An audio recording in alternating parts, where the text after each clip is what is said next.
અમદાવાદથી સમાચાર માંડલના રખિયાણા ગામમાં થયેલી લૂંટ વિથ હત્યાનો ગુનો ઉકેલાયો। ગામમાં જ રમેશ ઠાકોર હત્યારો નીકળ્યો। એકલી રહેતી વૃદ્ધાને ઘરે લૂંટ ચલાવ્યા બાદ હત્યા કર્યાનો પોલીસ તપાસમાં ખુલાસો થયો છે। હાલ તો ગ્રામ્ય એલસીબીએ આરોપીની ધરપકડ કરી વધુ તપાસ હાથ ધરી છે।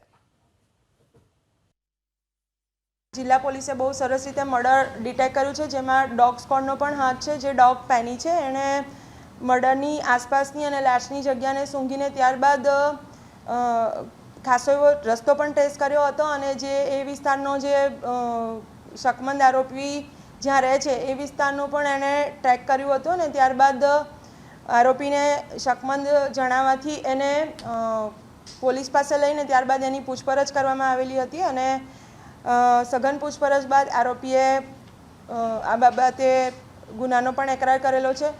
અને બીજી વસ્તુ આ બાબતે ખાસ જણાવવાની કે બેનના ઘરે અંદર પેસતા કેટલાક નજરે જોનાર શહેદોએ પણ એને જોયેલો છે અને આના આધારે બહુ ઝડપથી માંડલ પોલીસે આ ગુનો ડિટેક્ટ કરેલો છે। હાલમાં આરોપી પોલીસની અટકમાં છે અને આગળ ઉપર કાર્યવાહી કરવાની તજવીજ ચાલુ છે।